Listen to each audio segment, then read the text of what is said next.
Education, Laurie Kilmartin. Smash cut.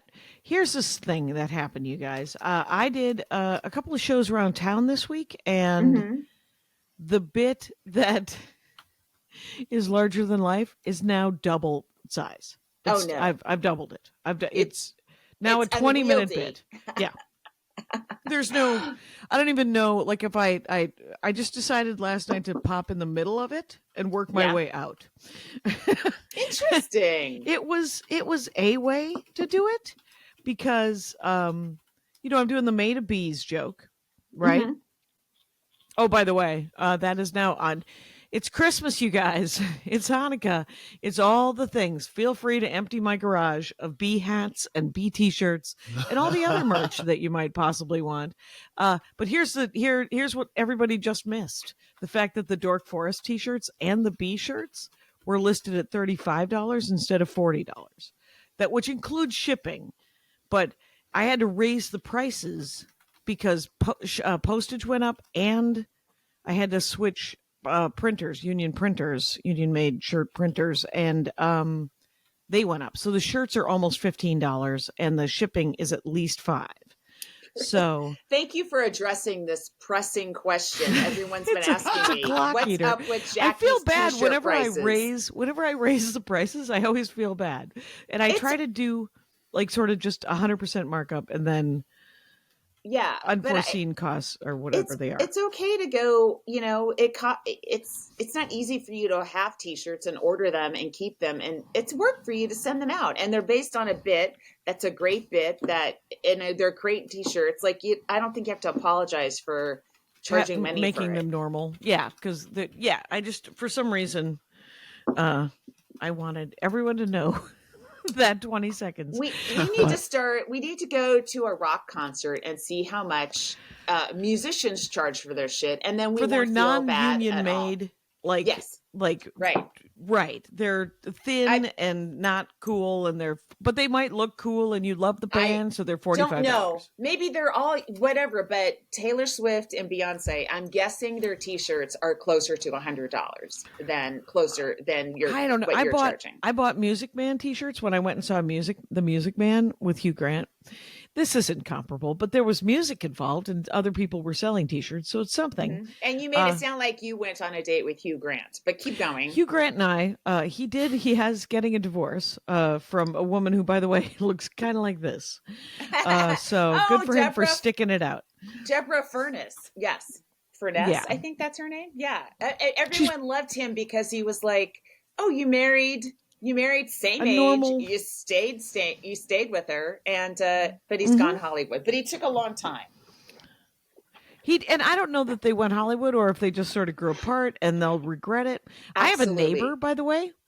Yes. Right. I have a neighbor who they got divorced probably 20 years ago. They've been divorced for like 20 years. But he comes over like 3 times a week, sleeps over, and they have breakfast. And he lives somewhere else. What else do they have? Jackie, you've described my dream marriage. It's a divorce. Right? The credibility of being married. I used to do this joke in my 30s. I was like, there's something about being divorced in your 30s that holds a certain amount of credibility. You tried. You gave society's norms the good old college try. My sister got married. Oh my gosh. Darla? Yeah, last Sunday, Darla and Sam got married. Yay. And the kids came to the wedding dressed as dinosaurs because marriage is anachronistic. And there's a video on Facebook of the kids dancing, doing like a planned, choreographed sort of jig of some sort. That's not what it was. But you know what I'm saying. Yeah, no, the famous Armenian jigs. Yes.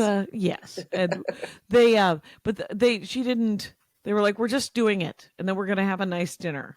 And I was like, okay. I mean, the way this country's going, you should get gay married if you can, Right. Although probably not in her state, in Minnesota, but still. No, she wanted to cover all the bases all the times. And yeah, because they have jumped through all the legal things, sort of like my mother-in-law with her partner. They did all the legal things so that they could share their income and their estate, if someone's in the hospital, all that kind of stuff. Yeah. All that stuff.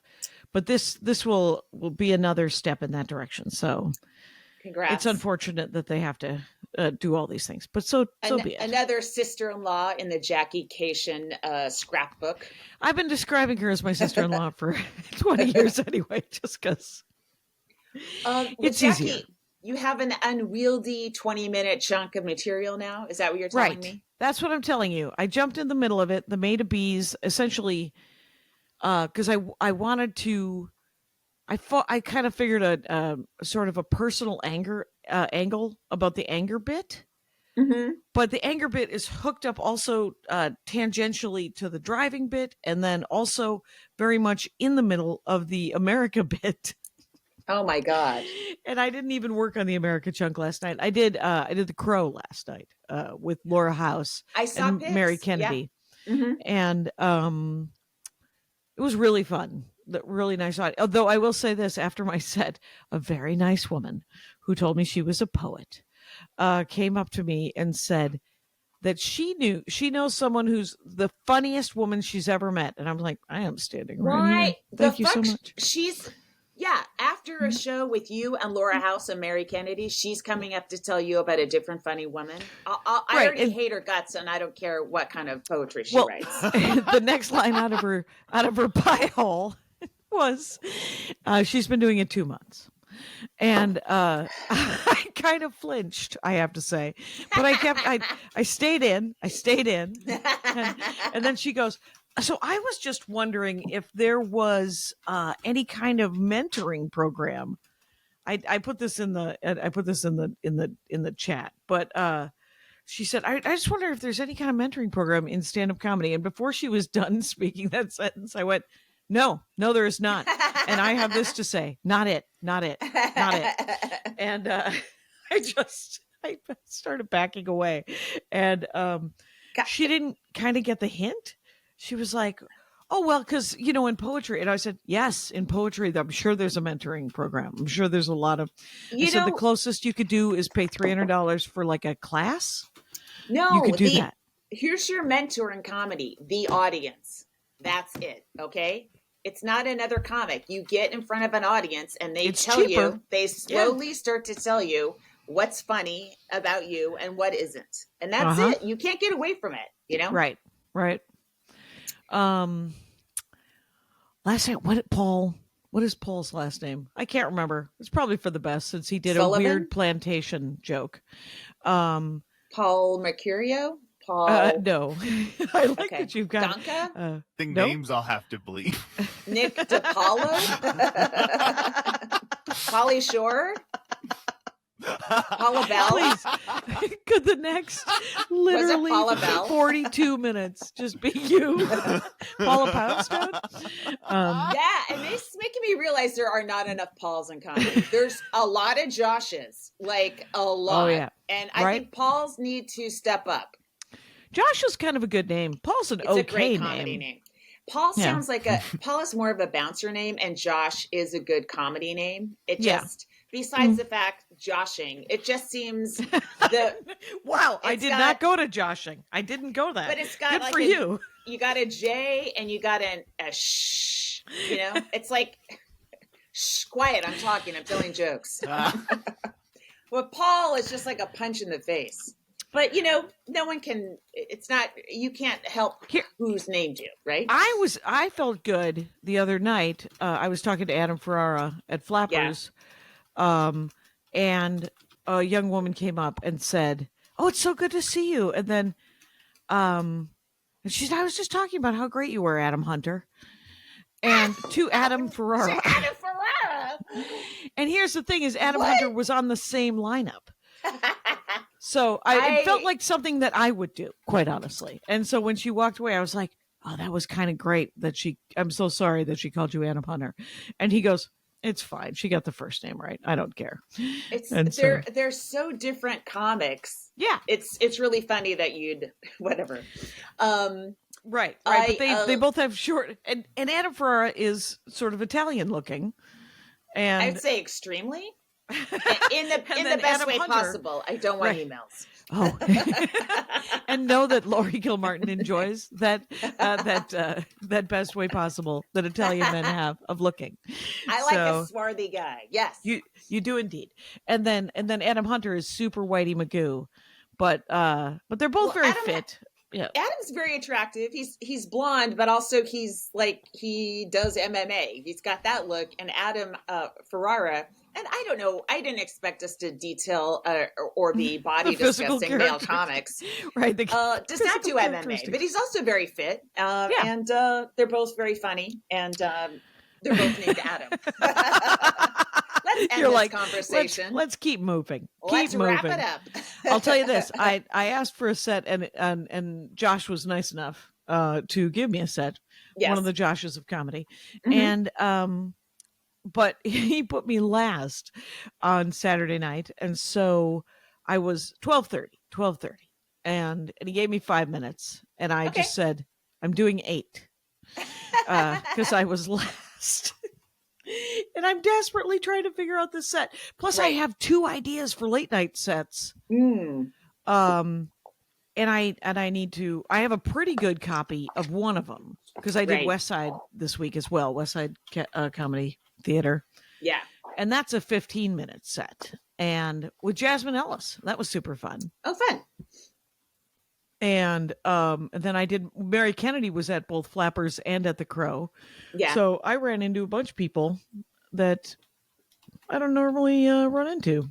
Well, Jackie, I had quite a weekend. So, on Friday, I was supposed to be at a club in Utah. It closed the week before. I'm supposedly getting money, I spent money on airfare already. Sure did. All comics, when we get a gig, we're already in the hole at least $300 to $500. Yeah. At least, right? Right. So I should be getting that, but I haven't yet. And I should be getting a little portion of the performance fee. Not enough, but whatever. Okay. So then my original plan was to do that and then pop over to New York for Saturday night and have just like a fun weekend of a long set and a bunch of little shorties. Right. Mm-hmm. So the long set cancels. And now I have to get a different flight. I have to fly out to New York from Burbank instead of from Salt Lake City. And then, so I get that flight. Then Mark Maron texts me and asks me if he wants me to open for him on Friday night at the Dynasty. And I'm like, yes, let me. Well, that's great. But I had to eat that flight that I had just bought. You know what? It's weird because I asked him if I could open for him at Dynasty and he said, sure. And then never followed up on it and then asked you. So he might think we're the same person again. Oh, a lot of very annoying. Very annoying. Except for that you got was it a great show? Oh, I'm sorry. Go. Great show, but I definitely would not expect. I would expect you to insert some resentment in me having a great show. Exactly. I have some resentment in you just getting the gig, and then I'm happy that you had a great show. How about that? Okay, but anyway, so then I had to get another flight. This will be my 3rd flight to New York for a weekend of 6 spots or a weeknight. God. So I definitely lost a lot of money this weekend. I took the old JetBlue standby, right? Right. But that's okay. Cause I really, I've been doing a lot of shows where I'm like local kind of shows, where I'm like, am I funny? Like not. No, and I get that. Yeah. He like Maria brings in an audience that loves him and they're excited for comedy. A show didn't pop up while they were having drinks at the bar. Right. And so it was a fun set. And I would, anything like that at the Dynasty or Largo, I would, move things Elysium. around if possible. Yeah. To open for people like that. Gary Goldman as well. So that was fun. Flew out to New York and then I was at the stand for all 6 spots and I know because they have 2 rooms and so they just do 3 a night at each one and Patrick just threw me up on all of them and it was so much fun. It's weird because as I was going out I'm like, oh wait, it's December. These are holiday crowds. Keep that in mind. And I had enough to keep in mind that like the first show, every comic was like, that audience. They're just, holiday dim, they've never been to a comedy show, or they don't, they're that people, Right. They're right? doing something. They're doing Yes. something. They're not going to see comedy. Right. They're just doing It's something. part of their New York City night, right? And so this is, Right. but I think this is across the country. I think this month easily. is just not an art month. It's a hard one artistically, right? So then because I knew that, I had more fun on stage. I wasn't like, oh, I'm never going to get booked back at the stand. I was like, no, first of all the comics so far have hated this audience, and I already knew ahead of time. And so it was no big deal. Going in with the right attitude. Nice play. Exactly. Yeah. Right. Fun shows. I was so happy because I'm in the green room downstairs, right? And in walks, I love meeting new comics, Jackie. Don't we all? What just happened? Who just took you away from? Who are you? But I even love it more when someone I know, we have a shared history, is on the show with me. It's going to spend a couple hours hanging out with me. And it was the great Marina Franklin. Oh. So she walks in. I've known her for like 20 years. Yeah. And she's also wearing a mask. So it's me and her. We both have our snazzy buddies. Saturday night Manhattan black masks on. We were looking at beautiful. I think chic. And she has like a 7-minute chunk on COVID that I just was mesmerized watching, because she had breast cancer. She's like talked about this. She has a bit about it. So she tells the crowd, I'm vulnerable. Right. Like medically vulnerable. Yeah. And then she's not masking on stage, but she takes it off as she walks to the stage, which is something I do too. Mm-hmm. And she just talks about it. And she talks about vaccines. You are vindicated. You are just, it's nice to be vindicated. It's I'm nice not vindicated. No, I'm just saying like she. In general, that is not a criticism. I'm happy. Okay, go. No, I mean, like the way she's talking about it, like I dip into it very quickly, and then I'll talk about my mom dying of it later. But she opens holiday shows on a Saturday night in Manhattan talking about COVID, and the audience is sort of like, they don't want to hear it a little bit, they're not masked and they don't give a shit, and they're all sniffling, right? And but she keeps going, and she's got great jokes, and she's giving out information in jokes while pretending to be opposed to the information, which I think is like genius. And it was just great to watch. She's so funny, and I love her timing. I've always loved her timing. She's got a very slow timing, and I was just thinking, like, she and Ted Alexandro have always had a very slow, deliberate timing since I've known them. And if you're like a slow talking comic, check out Marina, especially her bit early on that like struck me from like the early 2000s was talking about her Haitian boyfriend. Like, it takes a while, and she stays on it, and then it fucking starts to destroy. It's great. Whatever. That's amazing. That's so cool. Yeah, I've never had that kind of patience. I'm like, me neither. Just throw them more information, and at the very least, they're interested. They're getting right. I'm like, fun there's facts. not a laugh. I gotta say something. Yes, I'm paralyzed with the fear of being told women aren't funny, and it will never leave me. So it's really affected how I perform, and it will always will. Yeah, I don't know why it's so. Probably just I hate silence. So I have 2 podcasts. Yeah, I think so. I think everyone knows. Andy's stopping you from having 3. Andy's podcast, they discontinued it. I was like, how do you do that? How do you just say, no, I'm done? Let's try it. It's right. He's got 100 episodes of ethics and video games. Oh, wow. I believe it's lost him 2 jobs, and because did they give up on having ethics in video games? There's no market. Well, he would go to the interview, and he's like, "Do you have an ethics department?" And they would never call him back.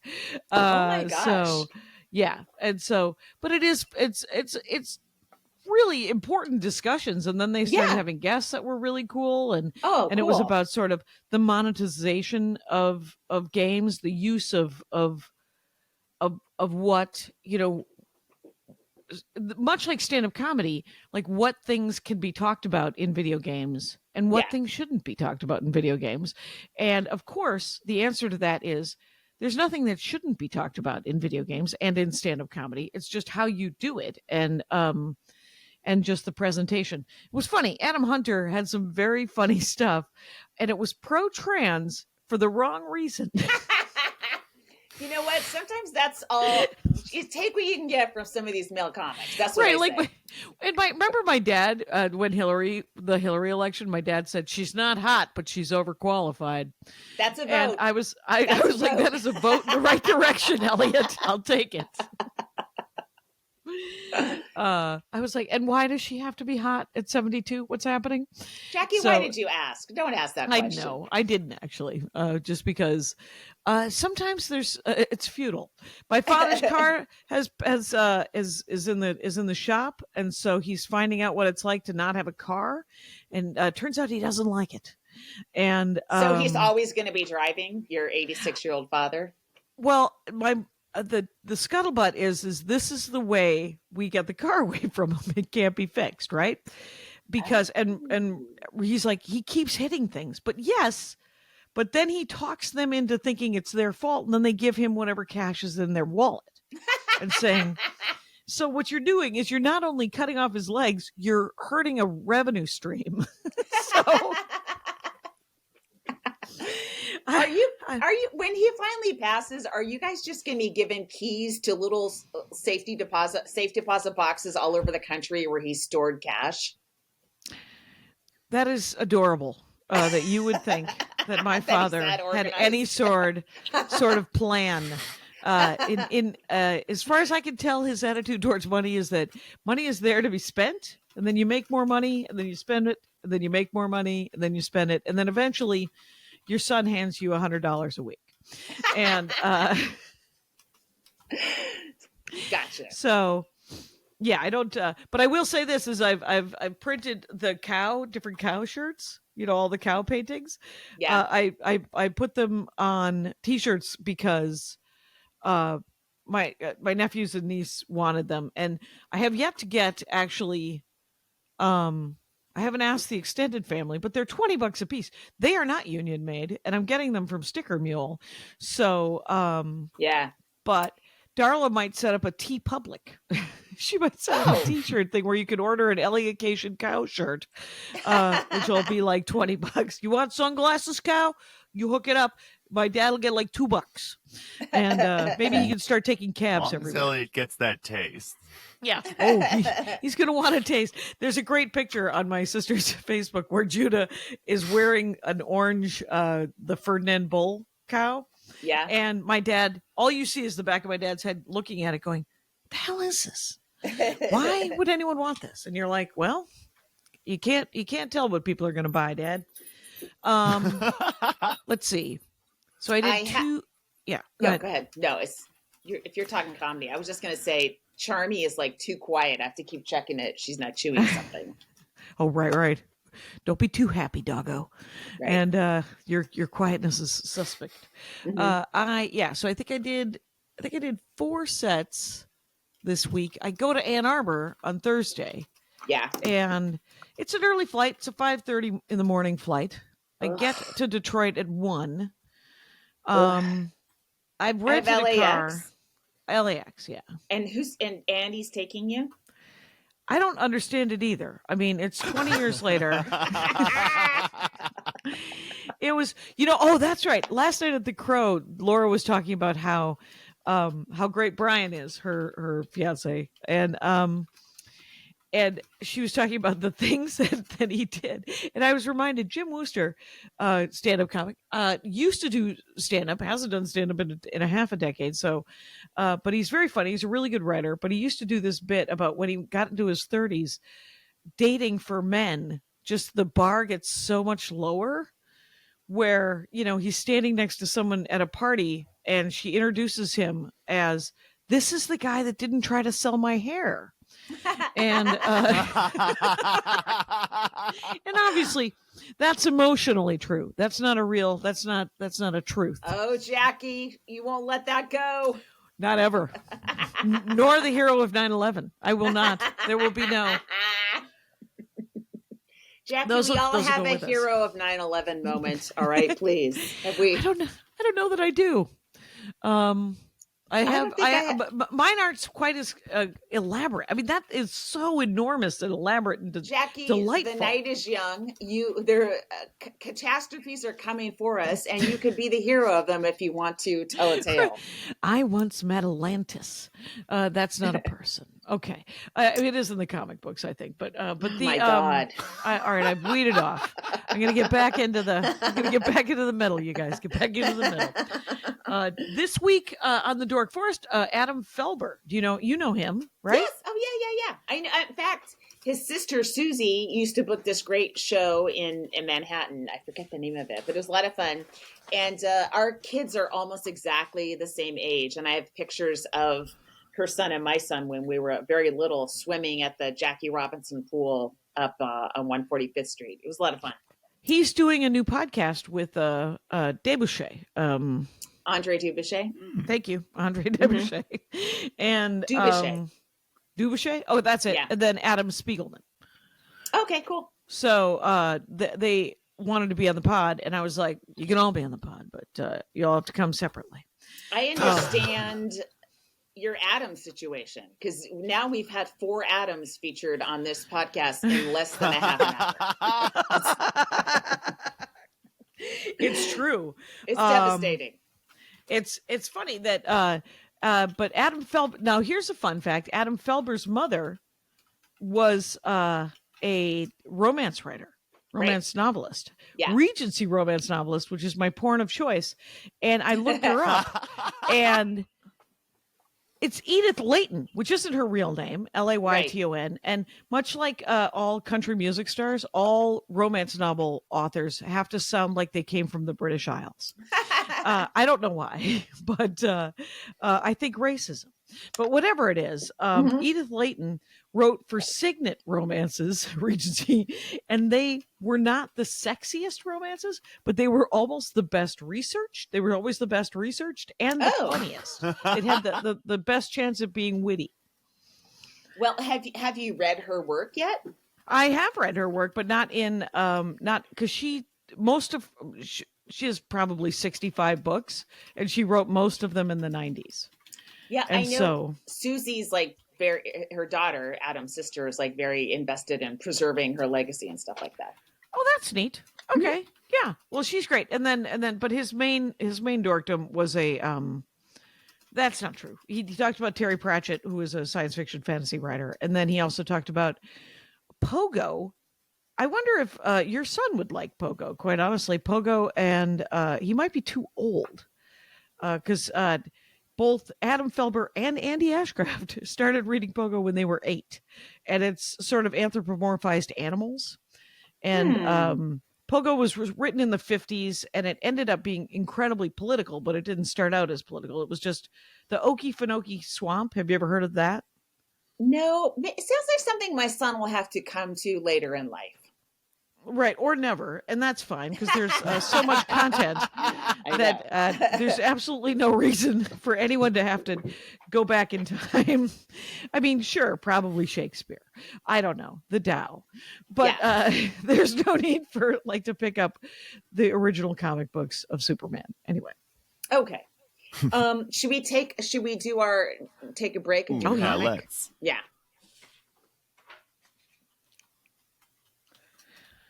All right, so I worked with this woman in West Virginia, in that Morgantown, West Virginia gig, and she was super fun and just sort of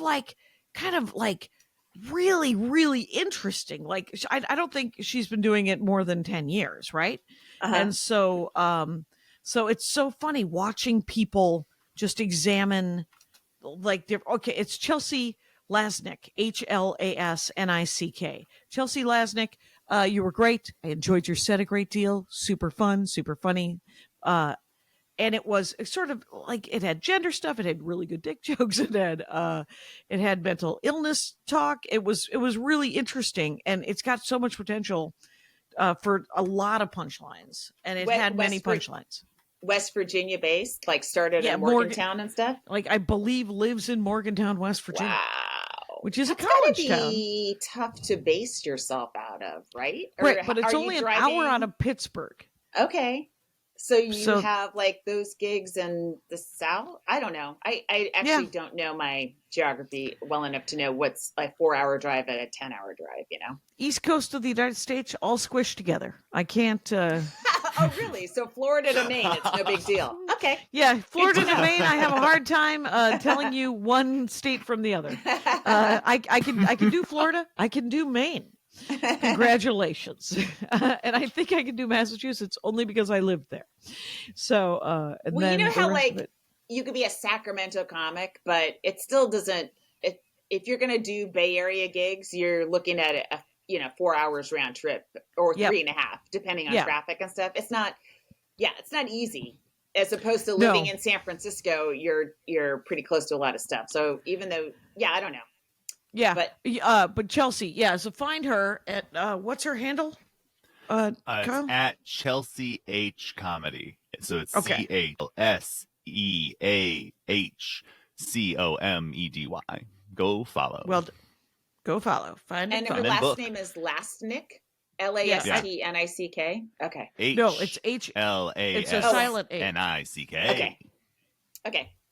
Hlasnick, and I will say that coming back from Santa Monica last night from doing The Crow, I was so tired because I had just done all kinds of work during the day. And as I, when you crest over the 405 and you see the valley, out of the valley, all laid out in the night, it looks actually quite pretty if it's clear. Yeah. I bet you it looked pretty gross in the 70s when the pre-smog, but now the air quality is much better. And I was driving in and I was so tired that I was literally reminded of when I had 2 day jobs and I did the open mics in Westwood and Santa Monica. Oh, God. When I first moved to Los Angeles in 97, 99, until like 2003, which was when I quit my last day job, and knock on wood. And then I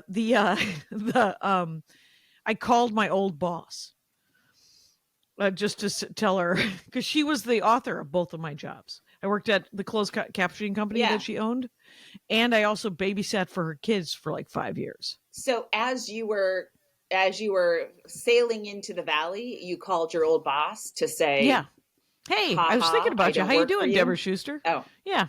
Okay. I said, remember when we used to hang out every day back in the late 90s? And she was like, we did hang out every day. And I was like, yeah, you were my boss. Well, that's a touching story about your former employer. Right. I mean, I knew her, and then when I finally, she was the one that when I finally quit that day job, she said, am I not being flexible enough, Jackie? And she was letting me go on the road for 2 6-week runs or 1 10-week run. And I would get to keep my insurance. Wow. And she would just hire a temp. Jackie, is this lady hiring now? Because I have about a year on this pace and then something drastic has to happen. Right. And so she lives in Palm Desert. She's retired. Okay. I did hire Melanie VZ from Promotional Rescue to, again, this is like big swings of money, and fingers are crossed that it pays off on the other side. But she's going to redo my website, and then we're going to do all the socials and hook everything all up, and hopefully that's it. Perhaps in time for when the special comes out, and then maybe magic will happen. I don't know. Give it a shot. Yeah. So what do you got this week? This week I have I'm doing Thursday I'm doing a Joe Mandelhorn gig, and then Tuesday I'm doing something. I'm doing something on Tuesday as well. It's like a philosophical comedy show. I'll look into it on Tuesday afternoon, but it's also local. Friday I'm doing something in Woodland Hills. It's like a country club, so check that out if you can. That'll be on my Instagram. Saturday I don't have anything. I'm open to stuff on Saturday. Right. My son moved up he made the first cut on this water polo thing. So, Oh, cool. It's good, but it's like, okay. So yeah, I got a lot to work around this year till he gets his driver's license, but we'll see how that goes. Everyone is sick. My kid has had a cough for like 3 weeks and no COVID, no strep. There's like a lot of little mystery things going around right now. Did you do PCR? You did PCR, obviously, right? Yeah. That's good. I been the one telling you that? You actually double checked right me. back at you. Why don't I ask you to make sure you read a romance novel? I mean, how insulting. I read them in spurts. You'll be happy to know I read them in spurts. I read other things. Mm-hmm. I forgot. I just looked at my calendar while you were rattling off where you might have been, and I know you're not interested in my answers. Why do you ask the questions? Well, we're not in this because I'm interested in your answers. Our listeners are interested in your answers.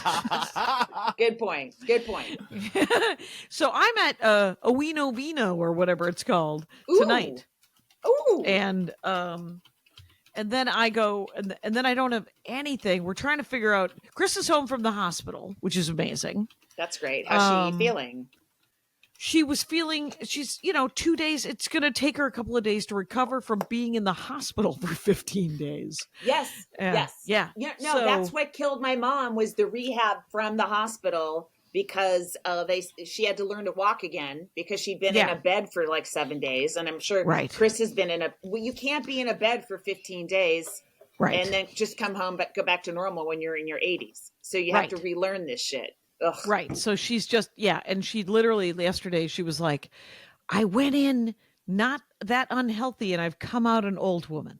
Yes. And I was like, true. But I would also say that she went in because she was probably going to die. She went in because of the pain spike in the hopes that they would figure out how to fix the pain spike.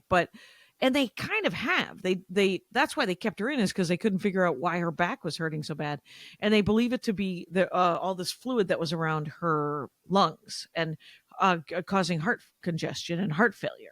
Right. And so they gave her this pill that made her pee forever, and she came home with a pill that makes her pee forever, except for that she's not peeing that much, and so now she's panicking that she's not peeing enough, and. That pee has nothing to do with the fluid around her lungs, right? It's not it's drawing it into the urethra or whatever. Oh, really? Well, That's crazy. It's processing all that water through her kidneys and then making her pee more. Yeah. So I don't think I used the right body part in that example, but I'm not going to double check it afterwards. No, urethra. That's the device that delivers the pee out into the world. Yes. That's a win. Finally, somebody give Laurie a science degree. Jackie, I don't know if you're like this because you're more Armenian than Irish, but the Irish Catholics, we deliberately do not know anything about our bodies, and even now, when people start getting technical about bodies, I'm like, I'm not supposed to know that. It might get close to the vagina, and I'd shut off.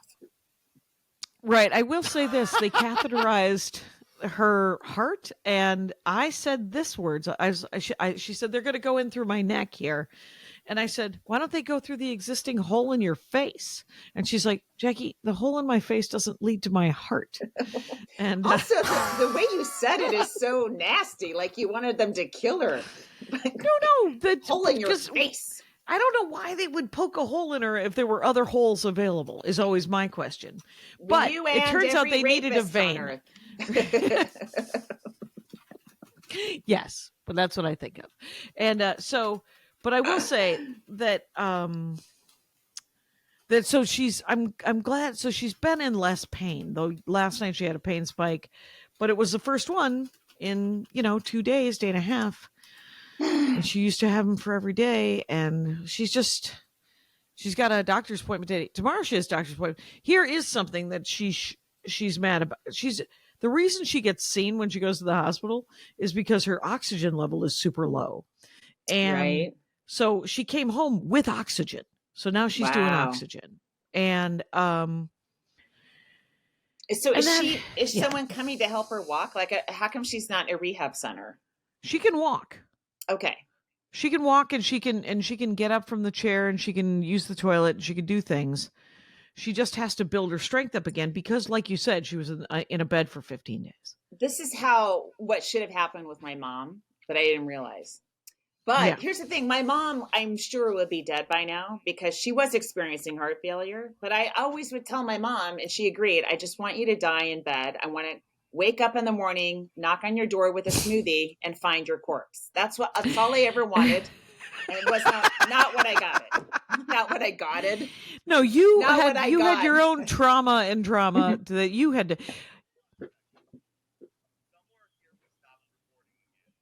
No, it says recording on my side. Yeah, me too. Okay. Oh, thank God. I have recording. I have recording and uploaded. Oh no, please, Kyle, talk. Anyway, hey, let's take a quick break, you guys. Okay. We're back. We took a quick break. Yeah, it was great.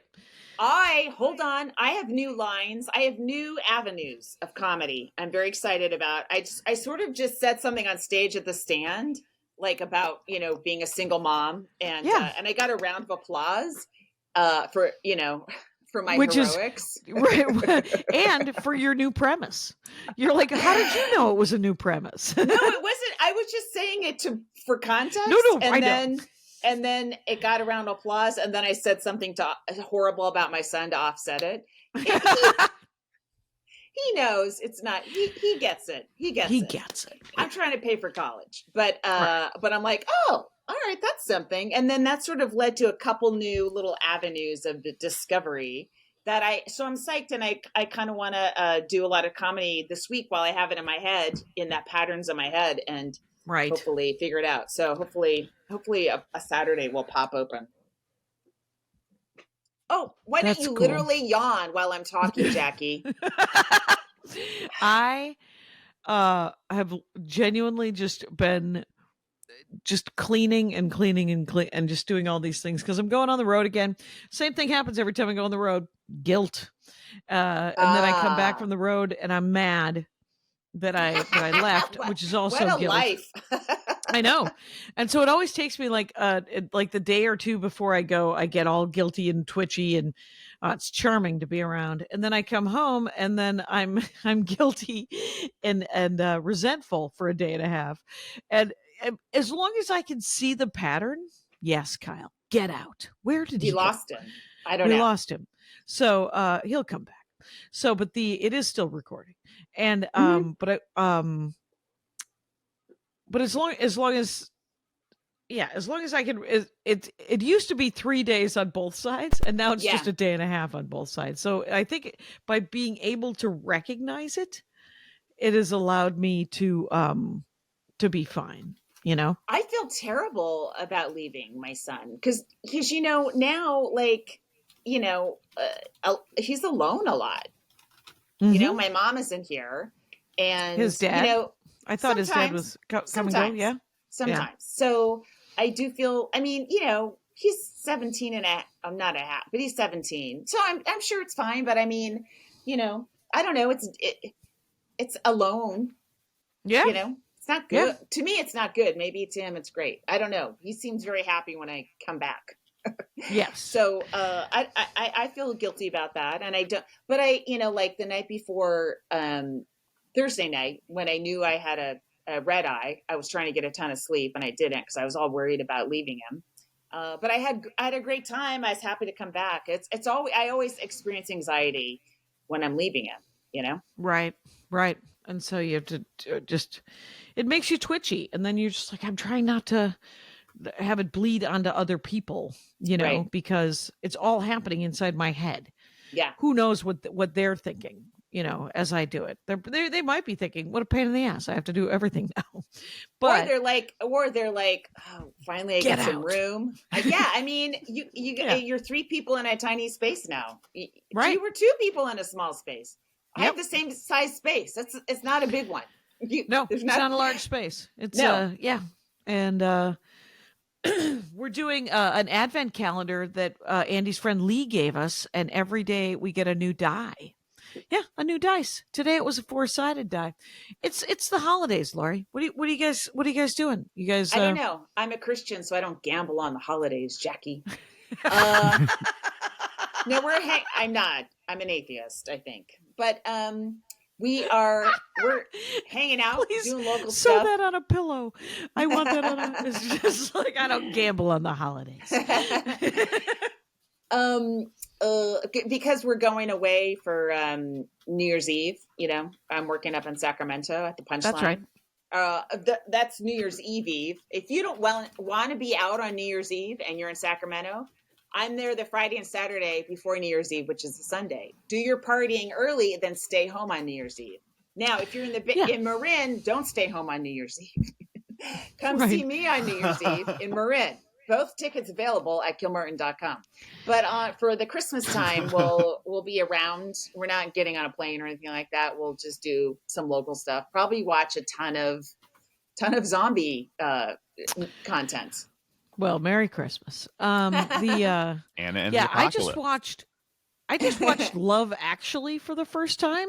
I love that movie. It was amazingly weird. Like, I think it wanted to be that cab movie in Rome, where there's like 6 different stories and. With Audrey Hepburn. No, that was the old Holiday. one. This was not Roman Holiday. It's fine. Okay. But whatever it wanted to be, it almost achieved it. And I was talking to Jasmine Ellis about this. The weirdest scene was the Keira Knightley. Yeah. And I feel like that guy was on Firefly, but they got married, and then his best friend, supposedly his best friend, is in love with his wife. With the cards. With the cards and with the band and with the being rude to her, and then she kisses him, and I was like, I don't like any of this. And I was thinking, somebody said to me, yeah, no one was actually. I think it was Brian Kiley was saying that no one was actually in love. There was very little love. Liam Neeson and his stepson, I think there was love. That was adorable. I got to rewatch it. I haven't seen it long enough to remember all these particulars. Right, and it was mesmerizing and very sweet in parts of it, and the fact that who played Hugh Grant's secretary, I can't remember, but they kept calling her fat. Oh my God! And she was like a size 8 or something. Very toxic. I was like, all right, slow down. The early 2000s were full of just a lot of, and then Horrible. Billy Bob Thornton played George W. Bush, and you like a new person would come on screen, and you're like, I'm pretty sure that person's famous. And it's me and Chris, and neither one of us know who anybody is. Yeah, it's a lot of people pre their major fame. Right, Colin Firth and learning Portuguese, that was sweet, actually. Yeah.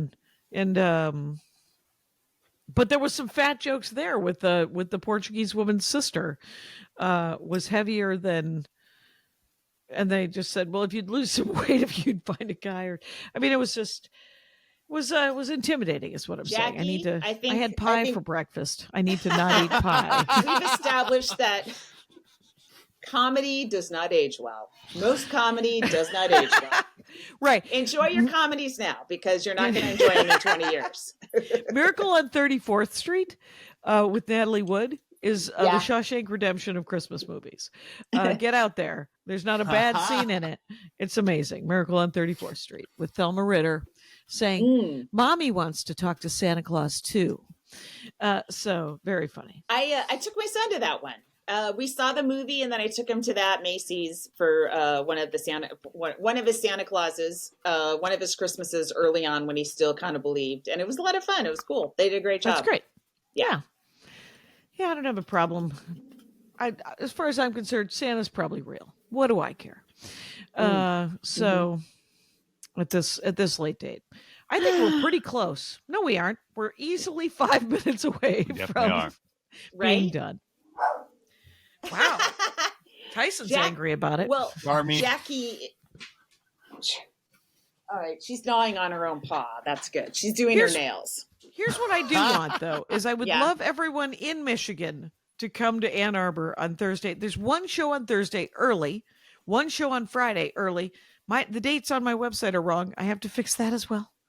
And the times, rather, not the dates, because it's 7, 8, 9. It's Thursday, Friday, Saturday. One show Thursday, one show Friday, 2 shows Saturday. I'm also planning on going to your Zingerman's and having what is possibly the best fried chicken I've ever had in my life, which is amazing because I'm not a huge fried chicken fan, but I'm on board. I'm willing to do this because I hung out with Robert Jenkins and a couple other comics last time I was there. He's a sort of Michigan-based. He's a gun nut, right? He's not a gun nut. His episode of The Dork Forest made him look like a gun nut because it was during lockdown, and he showed us all of his guns while he sat in the dark in his basement. Well, guess what? You've permanently slotted in my head as a gun nut. The entire episode was about gun safety, Laurie. Gun safety. He's also a lawyer for the state of Michigan, so he's Michigan and a room of guns. Jackie, I'm sorry. There's nothing you can say to dissuade me of my opinion. He's a big fan of their governor. She's great. Big Gretch. I love Big Gretch. Big Gretch is good. Yeah. What was I going to say? I had something and then, we asked Roger Feeney if he still likes me. Like, do a little detective work. Because I forget, don't you have to text him and be... Yeah. Okay. I don't know why. I may have dropped the ball, but I sometimes I can't keep track of who hates me in this business. Right. Or if they're even thinking about me is my whole thing. I'm just like, oh, you must hate me. And then they're like, no, I forgot that you existed. And I was like, wow, somehow that burns more. I'd rather be hated than forgotten. That's my comedy legacy. I'll take it. Right. I just, I'm trying to get Jesse from Jordan Jesse Go on the Dork Forest, but he's been very busy. He's got a new book out, Max Fun ad. Oh, cool. There. Yeah. I had Jordan on, but see, this whole getting guests thing, I'm so glad we don't. Like, we could barely get it together this week. Is this the first time we've been late ever? I think so, because it'll be, because it is currently Monday and it will come out today. Yes. And if you want to, you can come to Owino Vino or whatever it's called tonight. That's right. I keep thinking it's Sunday because we usually record on Sunday, but today's the day. Kyle's going to have to process this and send it out. Hour-ish. Yeah. Right. Hey, if someone doesn't show, I'm available. Just waiting for my son to finish blocking balls. Right. You could also use a couple of sets. And I would love to go back to Ann Arbor. I missed that place. That was a lot of fun. I went there when I was pregnant. I was like 6 months pregnant. I had a video of myself pregnant there. That my son's father was featuring, and it was an interesting time. Oh my God. Now that I look back. Yeah. It's with eyes certainly narrowed. Compelling. I don't know if it's interesting. I will say this is Ann Arbor's the only one that I've done regularly. There's a new club in Traverse City that I did their festival. I would love to do that club again, especially in the summer when Traverse City is gorgeous, but then probably lightly attended. But I would do it in the winter. That's fine. I am doing a festival, a Tower City Comedy Festival in Paris, Texas, in January 26th or 27th. And then a couple days before that, on the 24th, I will be in Lafayette, Louisiana. And tickets are available on my website, Kilmartin.com. Have you ever been to Louisiana? I have. I worked the Funny Bone in Baton Rouge in the 90s. And I had to follow Jackie, a local opener who only did jokes about very specific things in Baton Rouge, and the crowd was crazy for him. And then it comes out Walnut Creek, California, from the Bay Area with it was a rough week, I'll tell you. Is that the one that Rich Miller booked? He may have booked it. Yeah, I think it was, but it was because he wouldn't book me there. You know what? He that's because he likes you. It was a rough one. I did work out at a pretty good pool there, though. Whatever the university is in Baton Rouge, they had a good pool. I've never been to Louisiana. I understand that cockfighting is legal. You can't raise them,